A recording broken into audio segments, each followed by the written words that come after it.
بسم اللہ الرحمن الرحیم۔ السلام علیکم ناظرین، پروگرام ابتدا کے ساتھ میں ہوں آپ کا میزبان صبوح سید۔ اس پروگرام میں ہم بڑے اہم موضوعات پر گفتگو کرتے ہیں اور بنیادی مقصد یہ ہے کہ آپ تک علماء کرام کے ذریعے درست معلومات پہنچیں، کیونکہ معلومات درست نہیں ہوں گی تو اس کے نتیجے میں اعمال درست نہیں ہوں گے، اور اعمال درست نہیں ہوں گے تو پھر اعمال کرنے کا کوئی فائدہ نہیں ہوگا۔ آپ کے علم میں ہے کہ رسول اللہ صلی اللہ علیہ وآلہ وسلم نے ایک بار ارشاد فرمایا کہ ایک شخص آیا نماز پڑھنے کے لیے، اور نماز وہ اس طریقے سے پڑھ رہا تھا کہ جیسے کوئی مشین چل رہی ہے، ایسے وہ سجدہ کرنے کے بجائے کہ جیسے کوا جو ٹھونگے مار رہا ہوتا ہے اس طریقے سے کر رہا تھا۔ آپ نے فرمایا کہ ایسے نمازی کی نماز اس کے منہ پر دے ماری جائے گی، حالانکہ وہ نماز اس لیے پڑھ رہا تھا کہ اللہ کی رضا حاصل کرے، نماز اس لیے پڑھ رہا تھا کہ وہ منکرات سے بچ سکے، نماز اس لیے پڑھ رہا تھا کہ اللہ کا حق ادا کر سکے، لیکن نماز اس نے اس طریقے سے پڑھی کہ نماز اس کے منہ پر دے مار دی گئی۔ تو اس کا بنیادی مقصد کیا ہے؟ یہ بات سمجھنے کی ہے کہ نماز کو پڑھنا ہے تو نماز کے حق ادا کرنے ہیں، اللہ کا حق ادا کرنا ہے تو اللہ کے رسول صلی اللہ علیہ وآلہ وسلم نے جو طریقہ بتایا ہے اس کے مطابق ان چیزوں کو لے کر آگے بڑھنا ہے اور آگے لے کر چلنا ہے۔ اسی طریقے سے ناظرین، قرآن حکیم ہمیں جگہ جگہ اس بات کا حکم دیتا ہے کہ آپ نے فقراء کے لیے، مساکین میں، گردنیں چھڑانے میں، اپنے عزیز و قارب میں، اپنے محلے کے اندر، غریب لوگوں کے اندر آپ نے صدقہ اور خیرات کرنا ہے، آپ نے زکوٰۃ دینی ہے، آپ نے بہت سے چیزیں ہیں کہ جو قرآن اور اسلامی تعلیمات ہمیں حکم دیتی ہیں کہ آپ نے معاشرے کے اندر لوگوں کو اپ کرنے کے لیے اور ان کی حالت کو بہتر بنانے کے لیے آپ نے سارے کام کرنے ہیں۔ لیکن یہ سارے کام کرتے ہوئے ہم غور و فکر نہیں کرتے۔ بعض اوقات ہم اچھا کام کرنا چاہتے ہیں اور اچھے کام کا پروسیس نہیں سمجھتے، اچھے کام کے بارے میں ہدایات کو نہیں سمجھتے، اچھے کام کے بارے میں جو احکامات دیے گئے ہیں ان کے بارے میں ہمارے پاس معلومات نہیں ہوتی، تو نتیجے کے طور پر ہم یہ کرتے ہیں کہ ہمارا اچھا کام کئی بار ایسا ہوا کہ وہ بدترین صورتوں میں ہمارے سامنے آیا، اس کے نتائج اتنے خوفناک ثابت ہوئے کہ پاکستان نے ایک عرصے تک فرقہ واریت اور دہشت گردی کو برداشت کیا، اور ہم نے اللہ کے نام پر، اللہ کے رسول صلی اللہ علیہ وسلم کے نام پر چندے دیے ایسے لوگوں کو کہ جنہوں نے پاکستان میں فرقہ واریت کی انگیٹھی کو بھڑکانے میں اپنا کردار ادا کیا، جنہوں نے پاکستان میں دہشت گردی، فرقہ واریت اور اسی طرح کے دیگر جو فسادات ہیں ان کو پھیلانے میں بڑا رول پلے کیا۔ تو آپ کو علم ہونا چاہیے کہ یہ حقدار، یہ جو حق ہے یہ حقدار تک پہنچنا چاہیے، نہ کہ کسی ایسے شخص تک پہنچ جائے جو انتشار کا اور افطراء کا سبب بنتا ہے۔ آج اس موضوع پر ہم گفتگو کریں گے۔ ہمارے ساتھ موجود ہیں ملک عزیز پاکستان کے دو نامور اور جید علماء کرام جو ہمیشہ ان موضوعات پر ہماری رہنمائی کرتے ہیں، اور آج ہم ان کی خدمت میں یہ سوالات رکھیں گے کہ ایک اچھے معاشرے میں ایک ذمہ دار شخص کی پہچان کیا ہوتی ہے کہ جب وہ اللہ کے نام پر کوئی کام کرے تو اس کے کام سے بہتری اور خیر پیدا ہو، نہ کہ شر پیدا ہو۔ ہمارے پہلے معزز مہمان ہیں جناب حضرت علامہ مفتی ضمیر احمد ساجد صاحب، بہت شکریہ مفتی صاحب آپ یہاں تشریف لائے۔ ہمارے دوسرے انتہائی معزز مہمان ہیں جناب حضرت مولانا مفتی ڈاکٹر شکیل احمد صاحب، بہت شکریہ ڈاکٹر صاحب آپ یہاں تشریف لائے۔ مفتی صاحب، اتنی لمبی تمہید جو میں نے باندھی، اس کا بنیادی چیز یہی ہے کہ ہم نے دیکھا کہ اللہ کے نام پر گیا پیسہ اور اللہ والوں کے لیے مسائل کا سبب بن گیا، تو یہ جو ہم صدقہ، خیرات، زکوٰۃ یہ ساری چیزیں دے رہے ہوتے ہیں بڑے شوق اور اہتمام کے ساتھ دے رہے ہوتے ہیں، تو ہم یہ دیکھتے ہیں کہ یہ پھر پرابلم کیوں پیدا ہوتے ہیں؟ بسم اللہ الرحمن الرحیم۔ بلا شبہ جو صدقات دینے والے ہیں اور نیک کام کرنے والے ہیں وہ تو بڑے جذبے کے ساتھ اور بڑی حسن نیت کے ساتھ کام کر رہے ہوتے ہیں، لیکن ان کی تدبیر مناسب نہیں ہوتی، صحیح، اور ان کا طریقہ کار درست نہیں ہوتا کہ جیسے وہ کام کرنا چاہیے ویسے نہیں کرتے۔ تو اللہ کی راہ میں صدقات و خیرات دینے کا مطلب یہ ہے کہ آپ جس کو صدقہ دے رہے ہیں اس کے بارے میں آپ کو اچھی طرح سے پہچان ہونی چاہیے کہ یہ واقعی مستحق زکوٰۃ ہے، یہ آپ کی اس مال کو کہیں ضائع تو نہیں کرے گا، اور یہ کسی ایسے کام میں خرچ تو نہیں کرے گا کہ جو اللہ کی ناراضگی کا سبب بنے۔ اگر ایسی صورتحال ہے تو پھر تو واقعی وہ شوق و ذوق اپنی جگہ پر ہے، لیکن اللہ تعالیٰ کی بارگاہ میں اس کی قبولیت نہیں ہوتی ہے، کیونکہ اس نے جان بوجھ کر ایک غفلت برتی ہے کہ اس کا مال جہاں جانا چاہیے تھا وہاں پر نہیں گیا ہے۔ صحیح، تو جیسے کہ آپ نے ذکر کیا ہے کہ ایسے لوگ کے جو آپ کے مال سے ناجائز فائدہ اٹھاتے ہیں، اور وہ لیتے صدقے کے نام پر ہیں اور لیتے فلاحی کاموں کے نام پر ہیں، لیکن وہ کام کسی اور مقصد کے لیے استعمال ہوتا ہے جو ہمارے دین کی بدنامی کا سبب بنتا ہے، جو ہمارے ملک کے لیے نقصان ہوتا ہے، اور جو امت مسلمہ کی یونٹی کو تباہ کرنے کے لیے خرچ ہوتا ہے. لہٰذا ایسا مال ظاہر صدقہ کیسے ہو سکتا ہے؟ صحیح. تو ضروری ہے کہ جو لوگ بھی صدقات و خیرات کرتے ہیں، مدارس کو فنڈز دیتے ہیں، مختلف تنظیموں کو فنڈز دیتے ہیں، یا اس طرح سے ہاتھ پھیلانے والے جو بالکل نوارد لوگ جن کے بارے میں کسی کو علم نہیں ہوتا ہے، ان کو اچھی طرح سے پہچان کر دیں اور ان کے قریب جا کر دیکھیں کہ واقعی وہ مستحق ہیں اور آپ کا جو مال ہے، جو صدقات و خیرات ہیں، یہ پراپر جگہ پر استعمال ہو رہا ہے یا نہیں ہو رہا. صحیح. اچھا مصعب، یہ بات تو بڑی اہم ہے، لیکن اب اس بارے میں کیسے ہم انتخاب کریں؟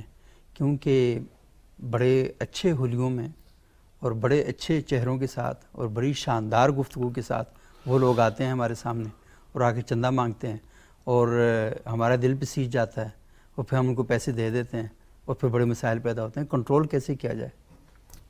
اصل میں زکوٰۃ جو ہے یا صدقۃ الفطر ہے، ان دونوں کے بارے میں اصولی بات تو یہی ہے کہ جس طرح ان کی ادائیگی فرض ہے، صحیح، اسی طرح جن لوگوں کو دینا ہے مستحق، اس کی شناخت اور واقعتاً وہ مستحق زکوٰۃ اور مستحق صدقۃ الفطر ہے یا نہیں ہے، اس کی شناخت بھی انسان پر فرض ہے.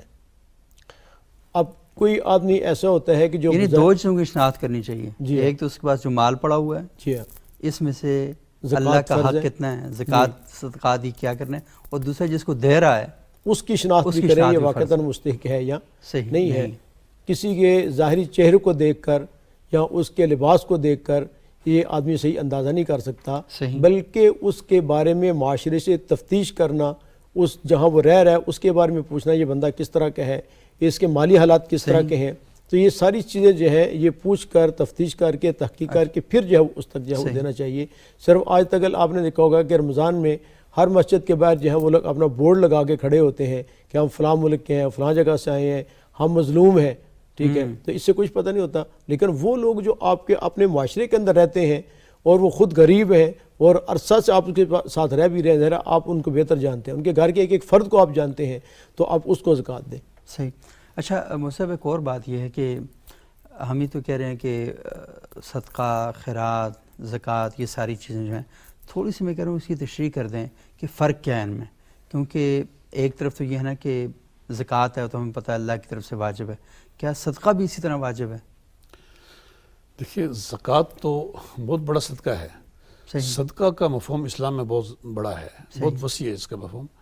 ایک تو قرآن مجید میں بھی اللہ تعالیٰ نے جہاں پر زکوٰۃ کے بارے میں اور مصارف بیان فرمایا ہیں، وہاں صدقہ کا لفظ استعمال فرمایا ہے کہ انما الصدقات للفقراء والمساکین، کہ صدقات جو ہیں یہ فقراء و مساکین کے لیے ہیں. اس کے علاوہ جو آپ ویسے زکوٰۃ یعنی صدقات واجبہ ہیں جیسے زکوٰۃ ہے، اور اس کے علاوہ صدقہ فطر ہے یا منت کا مال ہے یا کفارات ہیں، ان کے علاوہ جو آپ کسی کو ہدیہ دیتے ہیں یا کسی کو ویسے مدد کرتے ہیں تو وہ نفلی صدقات ہیں. وہ بھی لہٰذا وہ تو نفلی صدقات ہوتے ہیں، تو وہ اس کے لیے کسی مستحق کا ہونا ضروری نہیں ہے، اس کے لیے آپ کسی کو بھی وہ دے سکتے ہیں. لیکن دیکھیے، اسلام میں تو یہ بھی صدقہ ہے کہ آپ کسی سے خندہ پیشانی سے بات کرتے ہیں تو یہ بھی صدقہ ہے. آپ کسی میٹھی بات بھی صدقہ ہے. آپ کسی کو پانی کا گلاس محبت سے پیش کرتے ہیں تو یہ بھی صدقہ ہے. صحیح. تو اس طرح سے عام طور پر ہمارے ہاں جو خیرات کا لفظ بولا جاتا ہے، خیرات کا لفظ انہی نفلی صدقات کے لیے بولا جاتا ہے. لیکن جو صدقہ کا لفظ بولتے ہیں، جو صدقہ بلا کو ٹالتا ہے یا جس کا ادا کرنا ضروری ہے، وہ زکوٰۃ اور دیگر واجب صدقات ہیں. صحیح. اچھا مصعب، یہ بتائیے گا کہ کون سے لوگ ہیں جن پر زکوٰۃ نہیں لگتی، صدقہ نہیں لگتا؟ یہ اہم سوال ہے کہ کون سے لوگ ہیں جن کو زکوٰۃ نہیں لگتی. یا تو ان میں سے جو لوگ صاحب نصاب ہیں، صحیح، خود مقدار نصاب کے مالک ہیں، جیسے 88,000 کا آج کل یہ بتایا جا رہا ہے کہ اگر 28,000 کے مالک ہیں یا سونا ان کے پاس جو ہے وہ 7.5 تولہ سے زیادہ ہے یا اتنا ہے، یا اسی طرح اگر چاندی ہے تو 52.5 تولہ، تو جو ایک مقدار نصاب شریعت نے مقرر کیا ہے تو اس کے جو مالک ہیں ان کو زکوٰۃ نہیں لگتی. اسی طرح جو لوگ سید ہیں ان کو زکوٰۃ نہیں لگتی. بنو ہاشم سے بنی ہاشم ہے ان کو زکوٰۃ نہیں لگتی. اسی طرح جو ان میں اندر جو آج کل علوی خاندان ہے ٹھیک ہے ان کو نہیں لگتی. جو کتب عوان اپنا آپ کو کہلاتے ہیں حقیقت میں وہ بھی علوی ہیں, ان کو زکوٰۃ نہیں لگتی. تو یہ جو بنو ہاشم ہے ان کو زکوٰۃ نہیں لگتی. اور اسی طرح جو آدمی خود مقدار نصاب کا مالک ہو اس کو جو ہے وہ زکوٰۃ نہیں لگتی.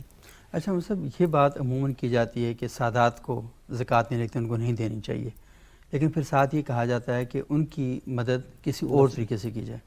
اب یہ جو زکوٰۃ کے پیسے نکلوانا یہ بھی بڑا ایک مشکل کام ہوتا ہے, تو کوئی بھی نہیں دیتا. اور یہ میرے پاس اس کے بڑے شواہد ہیں کہ ہم نے دیکھا کہ ان کی شادیاں اسی طرح رہ جاتی ہیں, کیونکہ سوسائٹی میں جہیز کا کلچر بہت زیادہ پروان چڑھا ہوا ہے, تو جہیز کی وجہ سے ان کے ہاتھ پیرے نہیں ہو سکتے.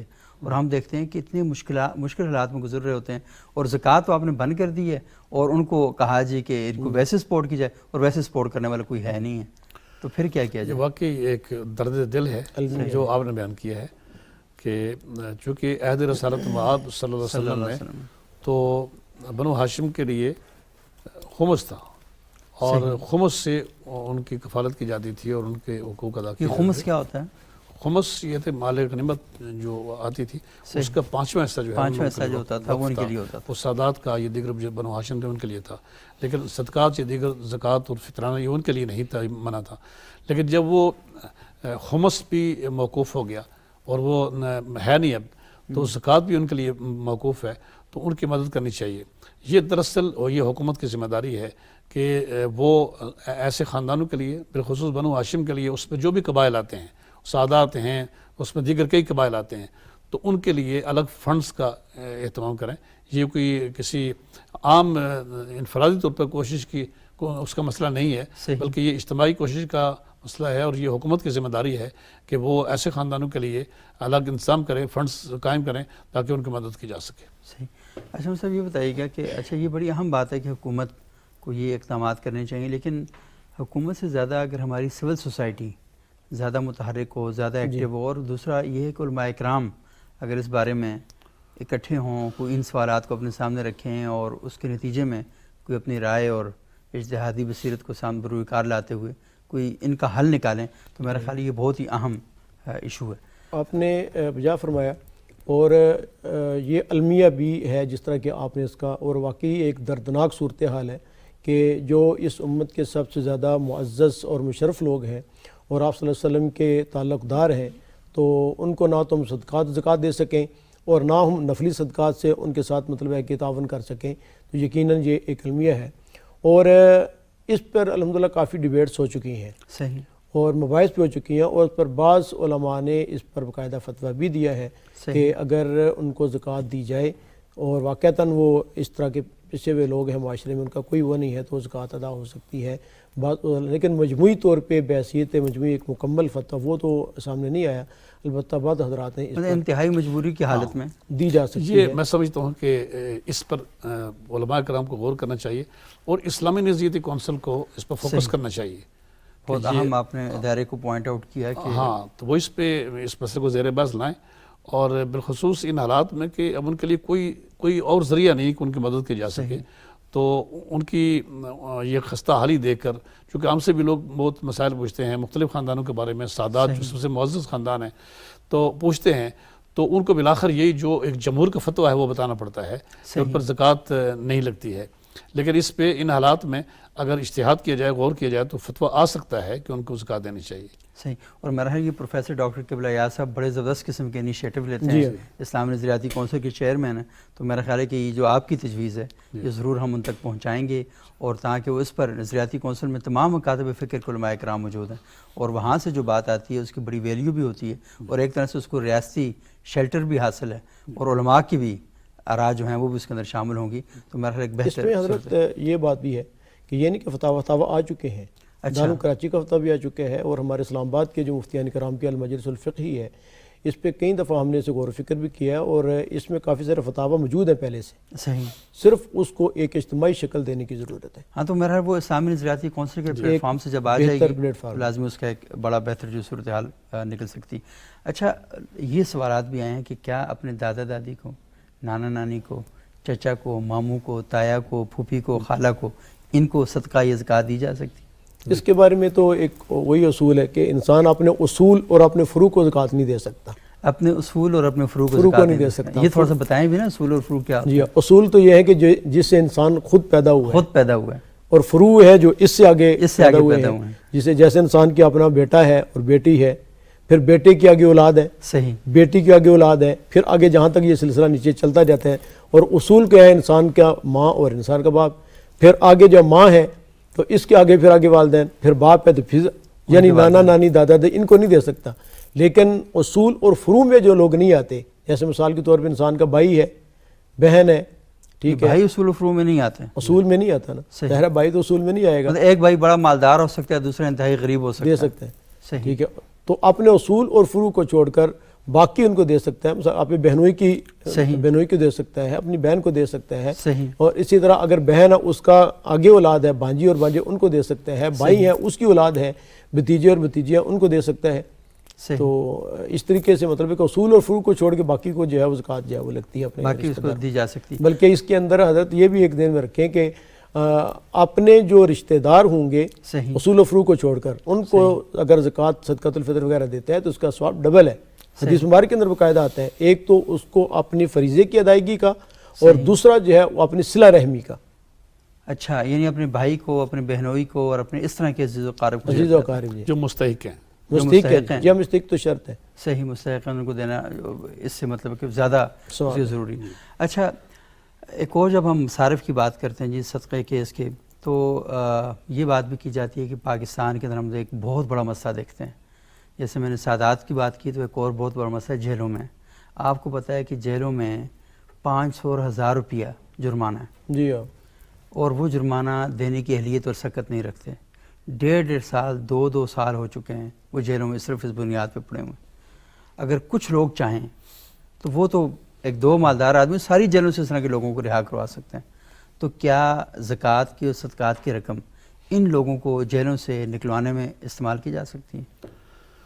دیکھیں, اگر کوئی ایسا قانون ہے کہ چونکہ مالی جرمانہ جو ہے بس ہمارے ہاں احناف میں مالی جرمانہ سوائے ایک آدھ رائے کے وہ عائد نہیں کیا جا سکتا ہے. اچھا, لیکن اگر وہ کسی قیدی کو چھڑانے کے لیے وہاں اسے اماؤنٹ دینا پڑتا ہے اور وہ اس کی وجہ سے رکا ہوا ہے, تو اس کی مدد کی جا سکتی ہے. کیونکہ جیسے کہ غلاموں کو آزاد کرانے کے لیے, آج کل تو غلام نہیں ہے, لیکن اگر قیدی ہیں اور وہ صرف اس وجہ سے رکے ہوئے ہیں کہ ان کے پاس مالی حیثیت نہیں ہے, تو ان کو چھڑانے کے لیے بالکل وہ زکوٰۃ دی جا سکتی ہے وہاں پر. صحیح. مصعب, آپ اس پر کیا رائے دیں گے؟ اس میں قرآن کریم کے اندر جو 8 مصارف ذکر کیے ہیں, انما الصدقات للفقراء والمساکین والعاملین والمؤلفۃ قلوبہم وفی الرقاب, صحیح, اور گردنوں چھڑانا.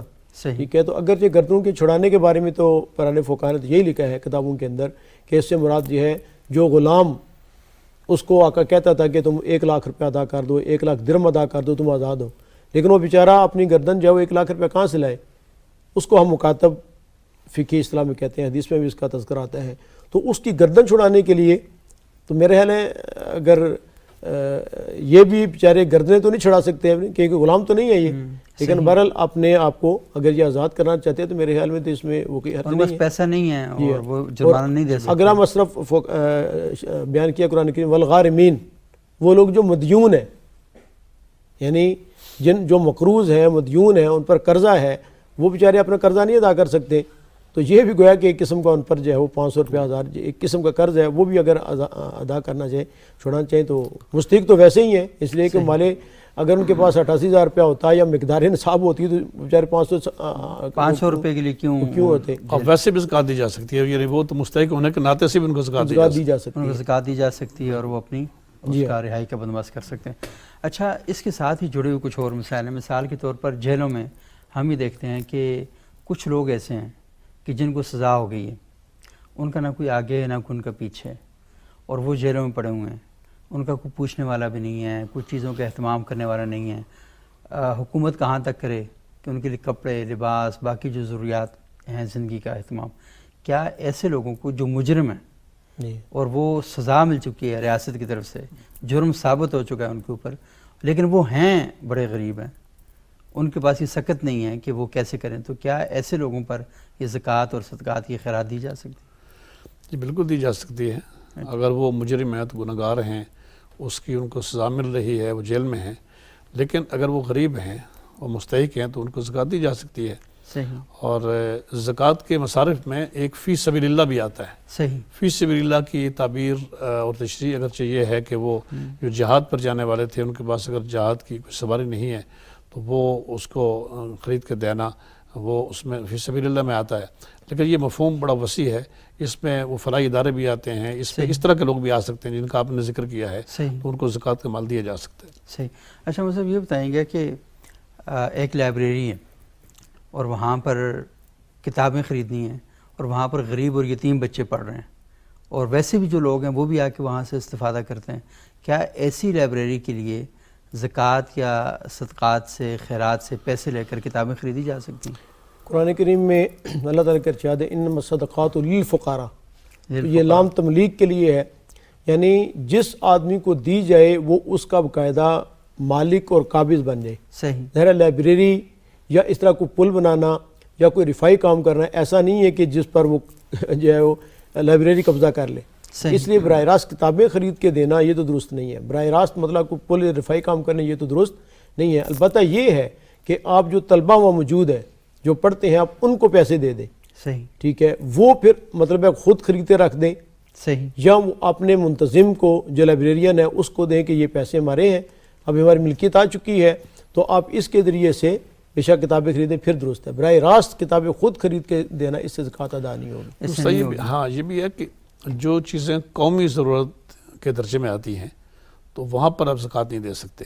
صحیح. مثلا کہیں قبرستان ہے وہ قومی ضرورت ہے, یا کوئی پل بن رہا ہے, سوال آپ سے کرنے والا تھا اسی طرح سے وہ پل ہے وہ قومی ضرورت کی چیز ہے. جو پبلک لائبریری ہے وہ بھی قومی ضرورت کی چیز ہے, جہاں سے لوگ پڑھتے ہیں آ کر, تو وہاں زکوٰۃ نہیں. کمیونٹی سینٹر کو بھی نہیں دی جا سکتی.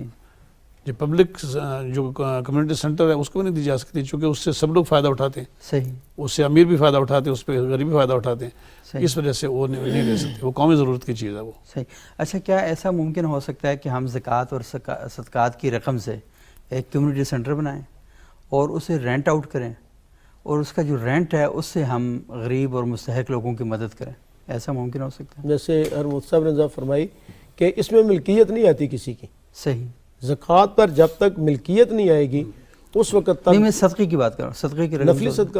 جی ہاں, نفلی صدقے تو ہو سکتا ہے. اچھا. نفلی صدقہ جو ہے وہ غریب کو بھی لگتا ہے, وہ امیر کو بھی لگتا ہے. فرق اتنا ہے کہ ایک ہے صدقہ اور ایک ہوتا ہے ہبہ. صحیح. گفٹ. ہبہ کا مطلب گفٹ ہے, تحفہ. جی, فرق صرف اتنا ہوتا ہے کہ اگر آپ نفلی صدقہ کسی غریب کو دیں گے تو وہ صدقہ کہلاتا ہے. صحیح. وہ نفلی صدقہ اگر آپ کسی امیر کو دیں گے تو وہ گفٹ کہلاتا ہے. غریب کو آپ کہتے ہیں کہ یہ میں آپ کو گفٹ دے رہا ہوں. لفظ آپ گفٹ اور ہبہ کے استعمال کرتے ہیں لیکن شرعی نقطۂ نظر سے لفظ وہ ہوگا صدقہ ہی. صدقہ ہوگا. صحیح. امیر آدمی کو اگر آپ کہتے ہیں کہ میں آپ کو یہ صدقہ دے رہا ہوں, لفظ صدقہ کے استعمال کریں گے لیکن شرعی استعمال سے وہ ہبہ ہوگا. صحیح. اچھا مجھ سے یہ بتائیں کہ صدقہ, زکوٰۃ اور خیرات ان تینوں میں فرق کیا ہے؟ کیونکہ لوگ یہ سمجھتے ہیں کہ جو بھی پیسہ اللہ کی راہ میں دے دیا وہ بس وہ صدقہ ہی ہوتا ہے. ہاں, اس کی وضاحت اس طرح سے ہے کہ صدقہ جو ہے وہ اس کا مفہوم بڑا وسیع ہے. صحیح. اور یہ صدقات واجبہ پر بھی بولا جاتا ہے اور نفلی صدقات پر بھی بولا جاتا ہے. صدقات واجبہ سے مراد زکوٰۃ ہے اور دیگر کفارات کے صدقات ہیں یا دیگر چیزیں جو واجب ہیں ادا کرنا, تو وہ اس کا عام طور پر جو اس کا صدقہ کا اطلاق ہے ان چیزوں پر ہوتا ہے. لیکن صدقہ کا وسیع تر مفہوم یہ ہے کہ آپ کسی کو ویسے فی سبیل اللہ مدد کرتے ہیں, آپ یتیموں مسکینوں کے لیے کوئی خیرات کرتے ہیں, ان کو کھانا کھلاتے ہیں یا دیگر چیزیں ان کے لیے فراہم کرتے ہیں, یا کسی کو آپ گفٹ دیتے ہیں, تو یہ ساری کی ساری چیزیں وہ بھی صدقات میں آتی ہیں, لیکن ان پر خیرات کا لفظ بولا جا سکتا ہے. عام طور پر ہماری اصطلاح میں خیرات کا لفظ بولا جا سکتا ہے ان کے اوپر. صحیح. اچھا مجھے ابھی آپ نے ایک لفظ استعمال کیا نفلی صدقہ, یہ نفلی صدقہ کیا ہوتا ہے؟ نفلی صدقہ تو کوئی بھی آپ ہبہ کریں, گفٹ کریں تو یہ نفلی صدقہ ہے. صحیح. لیکن دو ہی صدقات ہوتے ہیں, صدقات واجبہ اور صدقات نافلہ. صدقات واجبہ کے اندر جو ہے زکوٰۃ بھی آتی ہے, نمبر 2 صدقۃ الفطر آتا ہے, نمبر 3 آپ کی نظر جو آپ نے خود مانی ہے, منت پر نظر, ٹھیک ہے, وہ آتی ہے. پھر اسی طرح جو ہے کفارات ہیں, جیسے روزے کا کفارہ وغیرہ ہو گیا, یا اسی طرح دوسرے کفارات ہیں. تو یہ صدقات واجبہ ہیں جن کا ادا کرنا ضروری ہے. کچھ اللہ کی طرف سے ہوتے ہیں اور کچھ انسان اپنی طرف سے خود اپنے اوپر لازم کرتا ہے. ٹھیک ہے, جیسے نظر ہے, منت ہے, یہ آدمی خود اپنے اوپر کرتا ہے, اور اس کے باقی اس کے علاوہ جو ہے آدمی جو ہے ادا کرتا ہے وہ صدقات ہیں, وہ نفلی صدقات ہوتے ہیں. اس کا آپ یوں سمجھے کہ وہ گفٹ ہی ہے. صحیح, وہ اپنی طرف سے آپ کسی کو ہبہ کر دیتے ہیں, گفٹ کر دیتے ہیں بغیر کسی جیسے ہم وقف فی سبیل اللہ کرتے ہیں, یہ نفلی صدقے میں شمار ہوگا؟ وقف جو ہوتا ہے, یہ جو وقف ہم کرتے ہیں نا, جی یہ نفلی ہے. یہ نفلی وقف جو آپ کرتے ہیں, مثال تو مسجد کے لیے آپ جگہ دے دیتے ہیں, واٹر کولر لگا دیتے ہیں, جی اس طرح کی چیزیں. جی ہاں, تو یہ وقف کا ہے ایک اپنے مسائل ہے, اس کا مفہوم الگ ہے. لیکن وہی ہے کہ جو آپ وقف کوئی چیز کرتے ہیں تو آپ کے اوپر لازم نہیں ہوتی, بلکہ وہ تو آپ اپنی طرف سے کسی کو مطلب مثال کے طور پہ مسجد کے لیے جگہ دے دی, مطلب آپ خود ہی کہتے ہیں کہ اللہ تعالیٰ نے آپ کو بہت زیادہ دیا ہے تو آپ اس میں سے کسی کچھ لگا دیتے ہیں. اچھا مصعب, یہ صدقۃ الفطر یہ کیونکہ بڑا اہم ہے, رمضان کا مہینہ ہے, اور لوگ اس کے بارے میں بھی بہت زیادہ چیزیں جو ہیں سوالات سامنے آ رہے ہیں. لوگ یہ سمجھتے ہیں کہ عید کی صبح جو ہے نا, یہ عید کی نماز سے پہلے صدقۃ الفطر جو ہے, فطرانہ جسے کہتے ہیں, یہ ہمیں دے دینا چاہیے. کیا یہ درست ہے؟ جی بالکل. تھوڑا سا پہلے یہ بتائیے کہ یہ صدقۃ الفطر ہے کیا؟ اچھا, صدقۃ الفطر بھی زکوٰۃ کی طرح واجب ہے. صحیح. اور اس کا نصاب بھی وہی ہے جو زکوٰۃ کا نصاب ہوتا ہے, لیکن اس پر سال کا گزرنا شرط نہیں ہے. صحیح. اور صدقۃ الفطر کی ادائیگی کے لیے بھی مستحقین وہی ہیں جو زکوٰۃ کے مستحقین ہیں. اس میں فقراء و مساکین اور دیگر جو مستحقین لوگ ہیں وہی انہیں کو دیا جا سکتا ہے, کسی اور کو نہیں دیا جا سکتا. اور پھر اسی طرح سے صدقہ فطر واجب کب ہوتا ہے؟ کہ عید کی صبح صادق جب طلوع ہوتی ہے تو اس وقت صدقہ فطر واجب ہوتا ہے. اور اس سے پہلے بھی دیا جا سکتا ہے. عید کی صبح صادق سے پہلے بھی صدقہ, جیسے رمضان شریف میں لوگ صدقہ فطر دیتے ہیں تو وہ بھی دینا جائز ہے, لیکن عید کی نماز تک اسے ادا کر دینا چاہیے.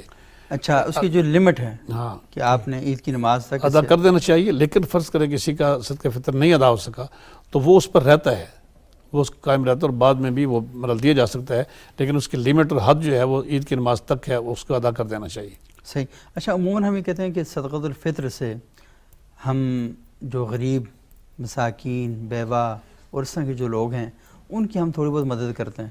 اب مسئلہ ہے کہ ہم مدد اس ٹائم پہ کرتے ہیں کہ جس کے بعد اس کو شاید اتنی ضرورت نہیں رہتی, یعنی وہ جو خوشی میں شریک کرنا ہے وہ نہیں ہو پاتا. تو کیا یہ لازم نہیں ہے کہ ہم اسے رمضان کے بالکل شروع میں یا کسی ایسے وقت دے دیا جائے کہ وہ اپنے گھر کے لیے جو اپنے معاشی چیزیں ہیں ان کو بہتر بنا سکے, بچوں کے کپڑے بنا سکے, جوتے خرید سکیں؟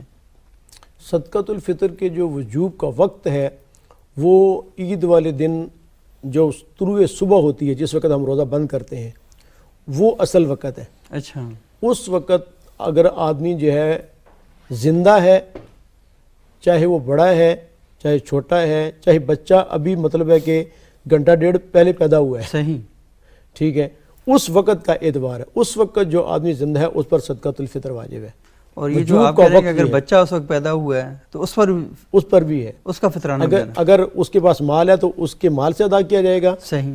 نہیں تو اس کا والد, اس پر مال کیسے, ابھی تو پیدا ہوا ہے تھوڑی دیر پہلے, وراثت میں مل سکتا ہے. اچھا, وراثت میں مل سکتا ہے. جی, کیونکہ فقہاء نے لکھا ہے کہ اگر کوئی بچہ بھی پیدا نہیں ہوا لیکن اس کا والد مساق طور پہ فوت ہوا, کروڑ مطلب چھوڑ کے گیا, کروڑ پتی ہے, تو وہ اگر پیدا نہیں ہوا تو اور اس کے وارث دیں گے پھر لازمی, وہ تو بچہ اس کو اگر مطلب ہے کہ بچہ خود ادا کر سکتا ہے, اس کے مال اتنا ہے تو خود ادا کرے گا, نہیں تو اس کا والد اگر جو ہے وہ صاحب نصاب ہے تو اس کی طرف سے وہ ادا کرے گا. اصل وقت تو وہ ہے, ٹھیک ہے, وجوب کا. لیکن اگر رمضان سے پہلے صدقۃ الفطر ادا کیا جائے وہ ادا نہیں ہوتا. اچھا, نہیں ہوگا, وہ صدقۃ الفطر شمار نہیں ہوگا. پورے رمضان میں صدقۃ الفطر ادا کر دیا جائے وہ صدقۃ الفطر شمار ہوتا ہے. اچھا, رمضان سے پہلے اگر کریں گے تو یہ صدقۃ الفطر نہیں ہوگا, رمضان میں ادا کریں گے یہ صدقۃ الفطر آپ کا شمار ہو گیا. جیسے آپ نے فرمایا کہ کپڑے خریدنے ہیں عید کے لیے یا جوتے خریدنے ہیں تو رمضان میں, ٹھیک ہے, اور عید کی جب نماز آپ پڑھنے کے لیے جاتا ہے تو اس وقت اس سے پہلے اس کے صدقۃ الفطر ادا کر دینا چاہیے. صحیح. لیکن اگر وہ عید کے گزر گیا وقت بعد میں ادا کرتا ہے تو وہ صدقۃ الفطر تو ادا نہیں ہوگا, لیکن وہ نفلی صدقے کا اس کو ثواب ملے گا. صحیح. تو اس لیے بہتر یہ کہ رمضان میں آدمی ادا کر دے تاکہ اپنی فرضیت بھی ادا ہو جائے اور غریب اور مسکین کی جو ضرورت ہے مدد و تعاون کرنا چاہ رہے ہیں وہ بر وقت اس کا ہو جائے۔ اچھا مفتی صاحب، رمضان کے مہینے میں کئی لوگ روزے رکھ نہیں پاتے بیماری کی وجہ سے، سفر کی وجہ سے، یا وہ بیماری کی وجہ سے اس طرح ہوتے ہیں کہ وہ بعد میں بھی مشکل ہوتا ہے کہ وہ کیسے رمضان کے روزے ادا کریں۔ تو تھوڑا سا اس میں بڑی اہم بات یہ ہے کہ تھوڑا سا ایک بتا دیں کہ جو سفر کی وجہ سے روزے جن لوگوں نے نہیں رکھ سکے وہ کیا کریں، اور جن لوگوں نے جان بوجھ کے روزے توڑ دیے وہ کیا کریں، اور جن لوگوں نے مرض کی وجہ سے روزے نہیں رکھ پائے وہ کیا کریں؟ جی یہ دو تین چیزیں ہیں۔ صحیح۔ ایک تو وہ لوگ جو بیمار ہیں اور ان کی بیماری ٹھیک ہونے والی نہیں ہے، اور خطرہ ہے کہ اگر روزہ رکھیں تو ان کے لیے کوئی جانی نقصان بھی ہو سکتا ہے، یا وہ بڑھاپے کو پہنچ گئے ہیں اور وہ روزہ رکھنے کی ہمت نہیں رکھتے ہیں، تو ان کے لیے تو حکم یہ ہے کہ وہ فدیہ ادا کریں گے۔ وہ تو روزہ رکھ ہی نہیں سکتے ہیں کسی طرح بھی، تو وہ ہر روزے کے بدلے میں فدیہ ادا کریں گے، اور فدیہ جو ہے وہ صدقہ فطر کے برابر ہے۔ جو صدقہ فطر ہوتا ہے، جیسے آج کل اس کی جو مقدار مقرر کی گئی ہے وہ 170 روپے فی کس کے حساب سے، اور 170 روپے فی روزے کے حساب سے وہ دے سکتے ہیں۔ اچھا 170 روپے فی روزہ کے حساب سے دے سکتے ہیں، اور اسی طرح سے صبح شام ایک مسکین کا کھانا جو ہے اس کے حساب سے بھی وہ دے سکتے ہیں جو فدیہ ادا کرنا ہے۔ یہ ان لوگوں کے لیے ہے کہ جو روزہ نہیں رکھ سکتے ہیں بیماری کی وجہ سے یا بڑھاپے کی وجہ سے نہیں رکھ سکتے، لیکن جو بیماری کی وجہ سے روزہ نہیں رکھ سکے لیکن بعد میں وہ ٹھیک ہو سکتے ہیں، عارضی طور پر ان کا روزہ چھوٹا ہے تو ان کے لیے قضا ہے۔ صحیح، ان کے لیے قضا، وہ بعد میں روزہ رکھیں گے۔ اسی طرح سے سفر میں اگر آپ شرعی سفر کرتے ہیں تو وہاں آپ کو اختیار ہے، آپ روزہ رکھ بھی سکتے ہیں اور آپ روزہ چھوڑ بھی سکتے ہیں۔ صحیح۔ اگر آپ نے روزہ رکھا ہے تو اس کے لیے قرآن مجید میں اللہ کریم جل جلالہ فرماتا ہے وَأَن تَصُومُوا خَيْرٌ لَكُمْ، روزہ رکھنا تمہارے لیے بہتر ہے۔ لیکن اگر وہ روزہ چھوڑتا ہے تو اس کے لیے اختیار ہے، اللہ تعالیٰ نے رخصت دی ہے کہ وہ بعد میں اس کی قضا کرے گا۔ لیکن وہ لوگ کہ جو روزہ جان بوجھ کر چھوڑتے ہیں اور توڑتے ہیں تو اس کا کفارہ ہے۔ چھوٹے چھوٹے بہانے بنا لیتے ہیں، مجھے پیاس بہت زیادہ لگ رہی ہے، جی بالکل، تو ڈی ہائیڈریشن ہو رہی ہے، جس سے مجھے روزہ توڑ دینا چاہیے۔ جی وہ مسلسل 2 ماہ کے روزے رکھیں گے، یا 60 مسکینوں کا کھانا کھلائیں گے۔ جان بوجھ کے روزہ توڑتے ہیں کہ مسلسل 2 مہینوں کے روزے رکھیں گے، اور اگر درمیان میں ان کا کوئی روزہ چھوٹ گیا تو پھر نئے سرے سے ان کو روزہ رکھنا پڑے گا۔ یہ مسلسل روزے رکھنے ہیں اسے، یعنی اگر درمیان میں اس نے 25 روزے رکھے، جی ایک روزہ اس نے درمیان میں چھوڑ دیا، تو اب دوبارہ شروع سے پھر رکھے گا، اور 2 مہینے مسلسل روزے رکھے گا۔ شہرین متتابعین، متتابعین کا لفظ ہے باقاعدہ، مسلسل، تو اس کے لگاتار جی بالکل۔ لیکن جو حدیث پاک میں آتا ہے وہ یہ ہے کہ اس کے باوجود بھی اگر وہ مسلسل 2 ماہ کے روزے رکھتا ہے، اس کے باوجود بھی وہ ماہ رمضان کے ایک روزے کا ثواب نہیں پا سکتا۔ جو اس کو ایک روزہ رکھنے کا ثواب ملنا تھا وہ یہ 2 ماہ کے روزے رکھ کر بھی وہ ثواب نہیں پا سکتا۔ صحیح۔ اور یہ جو آپ نے کہا 2 مہینے کے روزے، یہ ایک روزہ توڑنے کی سزا ہے جتنے بھی روزے ایک روزہ توڑنے کی سزا؟ اچھا، ایک روزہ اس نے توڑا جان بوجھ کے تو 2 مہینے اس کو مسلسل یہ روزے رکھنے پڑیں گے۔ اچھا مفتی صاحب یہ بتائیے کہ روزے کی قضا کیا ہے؟ ایک تو یہ بتایا نا مفتی صاحب نے کہ جان بوجھ کے روزہ توڑا، یہ وہ بہت سے لوگ پریشان ہوتے ہیں۔ ایک تو یہ فدیہ آپ نے دے دیا، لیکن قضا کے بارے میں بعض اوقات لوگ سوچتے ہیں کہ بیمار ہیں بہت زیادہ، اچھا وہ بعد میں ڈاکٹروں کو کہتے رہتے ہیں، اصرار کرتے رہتے ہیں کہ نہیں آپ روزہ نہ رکھیں، آپ کی باڈی کے اندر شوگر کا ایشو ہے، یہ سارے ایشو ہیں، لیکن وہ قضا کے معاملے میں پھر بھی لگے رہتے ہیں، الجھے رہتے ہیں۔ اس بارے میں کچھ تو احکام میں اور کچھ احتیاطیں ہیں۔ روزہ جو آدمی نہیں رکھ سکا اور زندگی میں آئندہ اس سے رکھ سکنے کی امید بھی نہیں ہے، صحیح، نہ اب رکھ سکا ہے اور نہ ہی حالت ایسی ہے کہ آئندہ بھی کوئی امید جیسے نہیں۔ مثال کے طور پہ گردوں کے مریض ہوتے ہیں، یا شوگر بہت زیادہ شدید ہوتی ہے، یا عمر اتنی مطلب ہو چکی ہے کہ اسے امید ہی نہیں ہے کہ دوبارہ زندگی میں کبھی وہ روزہ رکھ سکے گا، صحیح، وہ لوگ جو ہے وہ اپنے روزے کا فدیہ ادا کریں گے، صحیح، ٹھیک ہے۔ لیکن اگر وہ آئندہ روزہ رکھ سکتے ہیں تو پھر وہ روزہ ہی رکھیں گے، اس کا فدیہ دینا جائز نہیں ہے۔ اس میں اتنی بات کی وضاحت ضروری ہے کہ مثال کے طور پہ اگر وہ آدمی گرمی کے روزے ہیں نہیں رکھ سکا، لیکن ان کی قضا وہ دسمبر اور جنوری کے ٹھنڈے اور مختصر روزوں کی صورت میں کر سکتا ہے۔ صحیح، 12 گھنٹے 13 گھنٹے کا روزہ ہوتا ہے، صبح ہوتی ہے شام ہوتی ہے، پتہ ہی نہیں چلتا۔ صحیح، وہ ٹھنڈے روزوں یعنی گرمی کے 16-17 گھنٹے کے روزے کی قضا اگر وہ دسمبر کے ٹھنڈے اور مختصر روزوں کی صورت میں کر سکتا ہے تو اس کے لیے قضا کرنا ضروری ہے، فدیہ دینا جائز نہیں ہے۔ ایک بات۔ دوسری بات یہ ہے کہ اور اگر ایک صحت مند آدمی جی وہ جو 2 مہینے مسلسل آپ نے کہا لگاتار روزے رکھے اور وہ جون میں کے مہینے میں اس نے روزہ توڑا جی اور وہ جا کر کہتا ہے کہ نہیں میں اب دسمبر میں رکھوں گا. بالکل کر سکتے ہیں, کر سکتا ہے, کر سکتے ہیں. یہ نہیں ہے کہ جون کے مطلب ہے کہ مہینے میں رکھنے, جون جولائی میں رکھنے, اور ٹھنڈے ہم مشورہ پر ان کو یہی دیتے ہیں کہ 2 مہینے کے مسلسل روزے رکھنا آسان نہیں ہے کہ مہینے میں لوگ جو ہے تھک جاتے ہیں. تو آج کل کے اعتبار سے جتنی رخصت کسی کو دی جا سکتی ہے. صاحب آج کل تو ایسی صورتحال پیدا ہوئی ہے کہ رمضان گزرتا جا رہا ہے اور پتہ ہی نہیں چلتا. شروع میں رمضان جب آتا نہیں ہے اس وقت ہم کہتے ہیں 30 روزے کون رکھے, لیکن وہ جب گزرتا ہے اتنی تیزی کے ساتھ ہے کہتے ہیں کہ دن کدھر گئے ہیں. ہاں دن کدھر گئے, یہی اس کی برکت ہے. صحیح. اور دوسرا یہ کہ اگر کسی آدمی نے فدیہ دے دیا اور یہ تھا کہ میں نہیں رکھ سکتا, لیکن بعد میں اللہ تعالیٰ نے اس کو صحت دے دی یا طبیعت اس کی سنبھل گئی, تو وہ فدیہ اس کا باطل ہو جائے گا. فدیہ ختم, اب اس کی قضا ضروری ہوگی. اچھا جی, فدیہ دینے سے یہ مطلب نہیں ہے کہ ابھی بالکل آپ جو ہے وہ فارغ ہو گئے, لیکن اگر دوبارہ بھی آپ کی طبیعت سنبھل جاتی ہے, آپ کی صحت بحال ہو جاتی ہے, ڈاکٹر آپ کو اجازت دے دیتے ہیں, تو اب آپ دوبارہ جو ہے وہ روزے رکھیں گے. جو فدیہ دیا تو وہ آپ کا نفلی صدقہ شمار ہوگا. صحیح. یعنی کسی موقع پر کمزوری کی وجہ سے آپ پر کوئی اور جرمانہ عائد کیا گیا ہے, تو آپ ایک ذمہ دار شہری کی حیثیت سے آپ کو چاہیے کہ واپس آئیں, جب آئیں اپنی ڈیوٹی پر تو اپنا کام دوبارہ پھر کرنا شروع کر دیں. یہ صحیح, یہ کرنا چاہیے. اچھا مصعب, ایک اور بات یہ ہے کہ یہ جو فدیہ کے باب میں مثال کے طور پر ایک آدمی اللہ تعالیٰ نے اس کو استطاعت دی ہے, وہ فدیہ دے سکتا ہے, لیکن طاقت نہیں دی کہ روزہ رکھ سکے.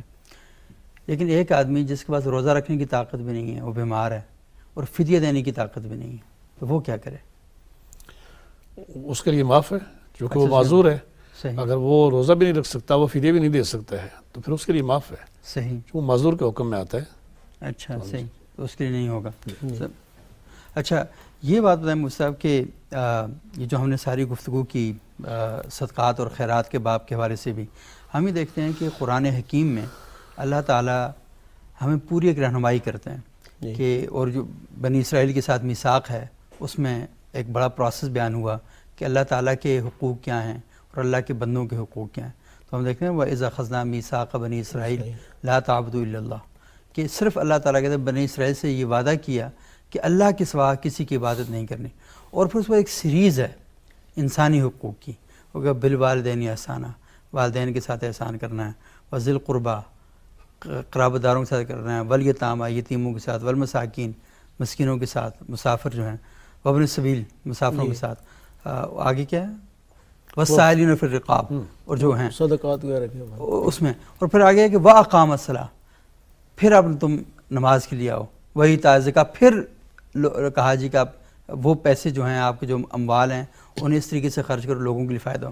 تو یوں لگتا ہے کہ جیسے اللہ کے حقوق اور اللہ کے بندوں کے حقوق, اور اللہ اپنے لیے صرف ایک تقاضا کرتا ہے کہ آپ نے میرے جو فکری اور نظری طور پر کہ توحید کو مانتے ہوئے آپ نے آنا ہے, اور پھر اس کے بعد یہ سارے جو پروسیس کو پورا کرنا ہے, اور پھر آپ نے نماز کے لیے آگے کھڑا ہونا ہے. لیکن ہم اپنی سوسائٹی کے اندر دیکھتے ہیں کہ ہم بیٹیوں کا حق کھا جاتے ہیں. ہم اپنے بعض گھرانوں میں ایسا بھی ہے کہ والدین وہ جو قرآن نے وصیت کا اصول بتایا ہے کہ وراثت کیسے تقسیم کرنی, اس کو چھوڑ کے اپنے بڑے بیٹے کے نام پہ سب کو لگا دیا, اور بڑے بیٹے نے گھر سے نکال دیا. اس طرح کے واقعات بھی جو ہیں پیش آ جاتے ہیں. تو یہ جو قرآن انسانی حق کا اور انسانی معاشرت کا ایک چارٹر دیتا ہے, ہم اسے روگردانی کرتے ہوئے اپنی طرف سے ساری چیزیں کرتے ہیں, اور اللہ کے حقوق جو بندوں کے لیے ہیں ان کو پامال کرتے ہیں, اور پھر ہم مسئلے پر کھڑے ہو جاتے ہیں. ہم سمجھتے ہیں کہ نہیں اللہ تعالیٰ ہمارے حق جو ہے قبول کر لے گا. کیا یہ درست ہے؟ شریعت کے اندر حقوق اللہ اور حقوق العباد میں توازن رکھا گیا ہے. صحیح. نہ یہ کہ انسان بالکل حقوق اللہ کی طرف لگ کے حقوق العباد سے بالکل غافل ہو جائے, نہ یہ کہ حقوق العباد میں ایسا لگے کہ اللہ کے حقوق کو ضائع کر دے. صحیح. دونوں میں توازن ہے. اللہ کا حق بھی ادا کرنا ہے اور اسی طرح آپ نے بندوں کے حق بھی ادا کرنے ہیں. یہ دونوں کے اندر جو ہے وہ توازن, لیکن ہمارے اپنے معاشرے کے اندر اور وہ بھی بعض افراد میں افراط و تفریط ہم دیکھنے میں آتی ہے کہ حقوق العباد میں لگتے ہیں تو رفاعی ادارہ بنا دیا اور لاکھوں لوگ اس سے مستفید ہو رہے ہیں, دسترخوان بچھائے جا رہے ہیں, سب کچھ ہے, لیکن جب نماز کا وقت آتا ہے تو وہ نظر کوئی نہیں آتے. تو یہ مطلب ہے کہ افراط و تفریط ہے. یا بعض لوگ اس طرح بھی ہم دیکھتے ہیں کہ وہ نماز کے بڑے پابند ہیں, صف اول کے بڑے پابند ہیں, تکبیر اللہ کے بڑے پابند ہیں, روزے ہیں, نفلی روزے ہیں, نوافل میں بھی ہیں, لیکن مطلب ہے خود اپنے گھر کے اندر جو اس کے حقوق اور اس کے اللہ نے کیے ہیں بندوں کے حقوق ہیں اس میں غفلت ہے. مثال کے طور پہ وراثت ہی ہے, تو اس میں بہنوں کا بھی حصہ ہوگا، اسی طرح دوسرے آپ کے بھائی ہیں، چھوٹے بھائی ہیں، ٹھیک ہے، ان کا بھی حصہ ہوگا۔ آپ اکیلے جو ہے مطلب ہے کہ باپ ہو تو وہ آپ بڑے بھائی تھے، آپ کو کاروبار کا پتہ تھا، اور یہ مفتی صاحب سے پوچھ لیں کہ ہمارے پاس ایک بہت بڑی تعداد ان مسائل کی آتی ہے کہ بڑے بھائی نے سب کچھ ہڑپ کر لیا، ایسا ہی ہے، اور چھوٹے بھائی جو بیچارے چیختے رہتے ہیں، وہ کہتے ہیں یہ میری ساری اپنی ذاتی محنت ہے، وہ کہتے ہیں کہ بنایا تو آپ نے میرے ابی کی ساری مطلب ہے کہ ابو جی فوت ان سے بنایا، تو یہ ایک ابو ہم سب کے تھے جی، تو یہ جو مطلب حقوق العباد ہے، وراثت کا مسئلہ ہو تو، یا آپ پر کسی کے نفقات ہیں، نفقہ فرض اللہ نے کر کیا ہے، بیوی کا نفقہ ہے، چھوٹے بچوں کے ہے، تو وہ بھی آپ ادا کریں، محنت مزدوری کریں۔ اور عجیب بات حضرت یہ ہے، ہمارے شریعت کا جو خوبصورتی وہ یہ ہے کہ حقوق اللہ اگر آپ ادا کرتے ہیں تو اس میں عبادت تو ہے ہی، لیکن آپ حقوق العباد بھی ادا کرتے ہیں تو اس کے اندر بھی ثواب کا پہلو ہے، اور اتنا ثواب کا پہلو ہے جو کسی اور عبادت کے اندر بھی نہیں ہے۔ صحیح حدیث آخری اگر میں چاہیں تو تھوڑا سا جی تو یہ ایک بڑی یاد رکھنے والی بات ہے، وہ یہ کہ حقوق اللہ اگر پامال ہو جائیں تو اگر کوئی شخص توبہ کرے تو اسے وہ معاف ہو جاتے ہیں، لیکن حقوق العباد جو ہیں وہ توبہ سے بھی معاف نہیں ہوتے، توبہ سے معاف نہیں ہو تا وقت ہے کہ وہ صاحب حق کا حق اسے واپس نہ کیا جائے یا وہ اسے معاف نہ کر دے۔ بہت شکریہ علامہ مفتی ضمیر احمد ساجد صاحب، جناب ڈاکٹر مفتی شکیل احمد صاحب۔ ناظرین، آج ہم نے گفتگو کی کہ رمضان المبارک کے مہینے میں ہم نمازوں کا بڑا اہتمام کرتے ہیں، اس کے ساتھ ساتھ ہم روزہ بھی رکھتے ہیں، اور اس بات کی تمنا کرتے ہیں کہ اللہ رب العزت ہماری ان عبادتوں کو قبول فرمائے، لیکن ہم جہاں پر صدقہ خیرات دیتے ہیں، زکوٰۃ دیتے ہیں، ان مسائل پر ہم نے بڑی تفصیلی گفتگو کی، اور اس کے ساتھ ساتھ ہم نے یہ بات بھی کہی کہ ہمارے زکوٰۃ، صدقات اور خیرات کہیں ایسے لوگوں کے ہاتھوں میں تو نہیں جا رہے جن کی وجہ سے ملک اور اس معاشرے کو نقصان ہو رہا ہے۔ اور آخر میں ہم نے اس ایشو پر بھی بات کی کہ ہم لوگ نماز اور روزے کی تو بڑی فکر کرتے ہیں، اور ہم ہی سمجھتے ہیں کہ یہ ہماری بخشش کا ذریعہ بن جائے گا، لیکن وراثت میں اپنی بیٹیوں کو، اپنے بیٹوں کو، اپنی بہنوں کو ان کے حق سے محروم کر دیتے ہیں، اور بعض اوقات ہم یہ بھی کر جاتے ہیں کہ ہمارے والدین اپنے پسندیدہ بچے کو سب کچھ اس کے نام پہ کر دیتے ہیں۔ تو یہ ساری چیزیں اسلامی تعلیمات کے خلاف ہیں، اور آپ نے اس پروگرام کے اندر ان ساری چیزوں کے بارے میں جانا کہ ہم نے ان سارے اعمال کو کس طریقے سے کرنا ہے۔ بہت شکریہ، اگلے پروگرام تک اجازت دیجیے۔